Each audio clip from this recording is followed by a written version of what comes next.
Makaba, Ilma, Amfura Kulkullu, Wakatokot, Amen. وتبارك أكليل أمد مرتك فارسا داويد فارو جاتمي أفور شوفتو كيست جاتمي شان لكو سفلتو وردفتوتا أمنتا أورتودوكسي توايدو إثيوبيا في إجوليوان أدام الدنيا رجلتن مرتنو بغا واقيو برا لوكاس kumalamaaf kudha shanirraa gara bara Yohaannis kumalamaaf kudha ja'aatti nagaaf nageenyaan ittiin isin ga'e. Akkuma beekamu barri dabarsine barri kumalamaaf kudha shan shaqaxa suuqii keessaa bitamuu hin turre. Midhaan lafa gabaadhaa bitamus miti. Qabeenya dhaalaan maatii keenya irraa argameerus miti. Kennaa waaqa irraa baaraan filaatame. Barri kumalamaaf kudha shan kennaa waaqa irraa nuuf laatame yeroo jedhu kumalamaaf kudha shanin xumurree gara kumalamaaf kudha ja'aatti ceeneera. Kumalamaaf kudha shanirraa gara kumalamaaf kudha ja'aatti yeroo ceenu bidiruuf doonii kamiin iyyuu osoo hin taane gargaarsa waaqayyootiin. Bara kumalamaaf kudha ja'a kan nuti geenye geejjiba galaanaa fi lafarraa qilleensarraa osoo hin taane gargaarsa waaqayyootiin. Guyyaan kan waaqayyooti, halkanis kan waaqayyooti. Laaka wu'itu ma'aat wazi'aa kay'iitii leeliif jedha qulqullichi Daawit faarsaa isaa faaruu 73 cuftu keessatti 74 lakkoofsa 16 17 irrattis ammoo kiramta wahagaa'e za'anta fadharka gannas bonas kan uume siidha. Halkan kan waaqayyooti, guyyaanis kan waaqayyooti.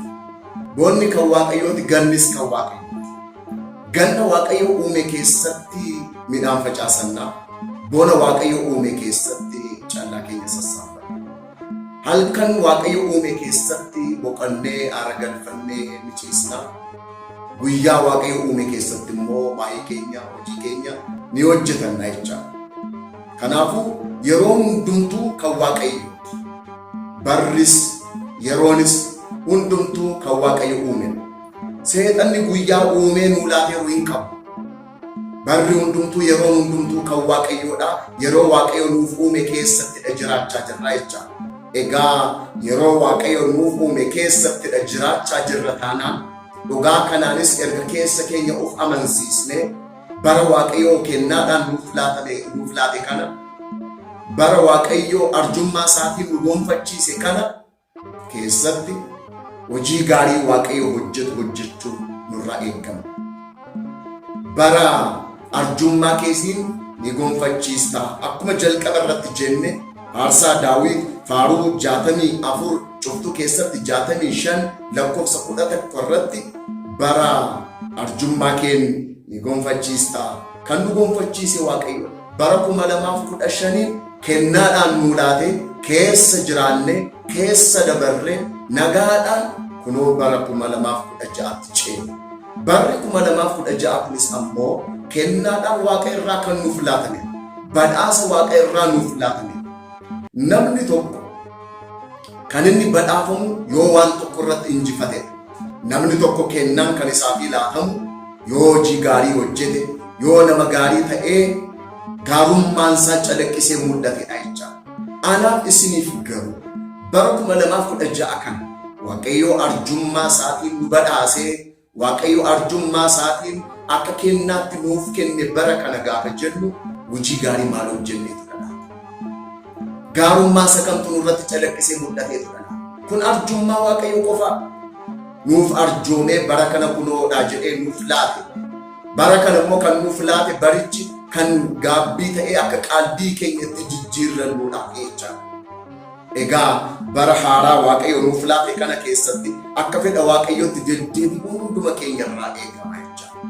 Bara 2015 nagaadhaan nu xumursiisee asii nu ga'uu isaatti waaqayyootiin galateeffachuu qabna. Bara 2016 immoo akka waaqayyo nuuf eebbisuudhaaf waaqayyootiin ni kadhanna jechaadha. Waaqayyootiin ni kadhanna. Egaa barri haaraa kun yeroo dhufu ni ayyaaneffannaa. Ayyaana kana irratti qophii garaa garaa ni qabnaa. Qophiin nyaataa ni qophaa'a. Asirratti yeroo nyaata dhiyeeffannee nyaachuudhaaf kaanu namoota waa dhandhamamu dhabanii daandii irratti karaa adda addaatti kufanii hiyyummaan mana isaa isaan irratti ijaarratee nama ta'anii osoo jiranii namaa gaditti warreen jiraachaa jiran yaadachuun dirqama ta'a. Kiristaanummaan keenya asirratti calaqqisee mul'achuudhaa qaba. Yeroo nuti gammachuudhaan ayyaana kana dabarsinu gammachuu dhabanii gaddaan kan jiran immoo namoonni baay'een ni jiru. Isaaniin yaadachuun barbaachisaadha. Yeroo nuti nagaadhaan ayyaana kana ayyaaneffannu nagaa dhabanii immoo jireenyi isaanii jalaa hunkuramee jireenyi isaanii jalaa jeeqamee kan jiran immoo jiraachuu danda'u. Isaaniif kadhachuudhaa qabna jechaadha.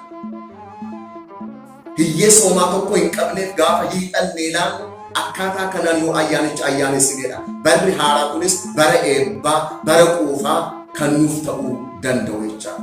Walumaa galatti egaa barri kun kan dhalate kanatti guddatu akka nuu ta'uudhaaf Waaqayyo baricha bara guddinaa nuuf haa godhu. Akkasumas kan facaasanne kan itti hammannu oomisha callaa gaarii kan itti argannu bara eebbaa, bara oomishaa, bara quufaa Waaqayyo nuuf haa taasisu. Warreen cubbuu keessa jiran, warreen cubbuu keessa turan, warreen cubbuu garaa garaa hojjetanii turan kan gaabbiitti galan Waaqayyo baricha bara gaabbii, bara qalbii jijjiirrannaa nuuf haa godhu. Warreen wal lolan kan itti araaraman bara araaraa Waaqayyo nuuf haa taasisu. Warreen jeeqaman nageenya dhugaa kan itti argatan baricha Waaqayyo bara nageenyaa, bara tasgabbii Waaqayyo nuuf haa taasisu.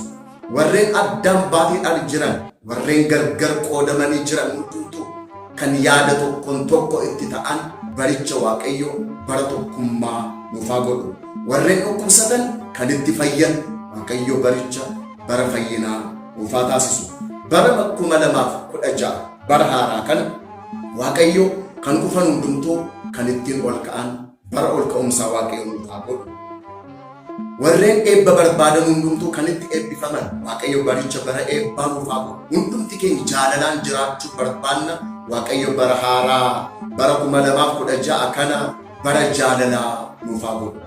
Barichi immoo bara jaalalaa akka nuuf ta'uudhaaf hundumti keenya nama jaalalaa taanee argamuu nurra jiraata.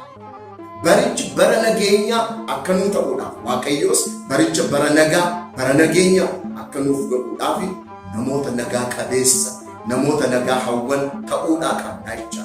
Bara haaraa kana akka Waaqayyo nuuf eebbisuuf dursinee nuti nama eebbaa taanee argamuu nurra jiraata. Waaqayyo hunduma keenya nu haa eebbisu.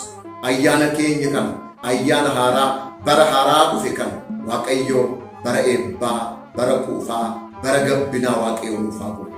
Baga Waaqayyo bara 2015 irraa gara bara 2016tti nagaan isin ceesisee baga Waaqayyo bacaqii gannaa keessaa booqaa birraatti isin baasee baricha kan nagaa nuuf haa godhu. Waaqayyo isin haa eebbisu. Amiin.